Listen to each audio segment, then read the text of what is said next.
呢一個問題產生嘅原因呢，可能係大家不嬲都以為手術治療同腫瘤科嘅治療係完全獨立而且完全排斥嘅兩種治療嘅方向。即係我哋以為一個病一係就做手術，一係就做腫瘤科嘅治療。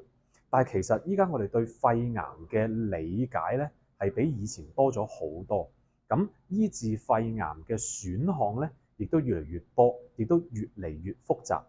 有時我哋會淨係做手術，唔需要任何腫瘤科嘅治療。有時我哋會先做手術，然之後交俾腫瘤科醫生做腫瘤科嘅治療。有時我哋會先完成腫瘤科嘅治療，再交俾外科醫生去做手術。所以依家手術同腫瘤科嘅治療已經唔係一個互相排斥嘅一個治療方向，反而依家我哋係講緊點樣係每一個唔同嘅專科去合作去治療一個肺癌，為肺癌嘅病人去規劃一個最好最適切嘅治療嘅方案。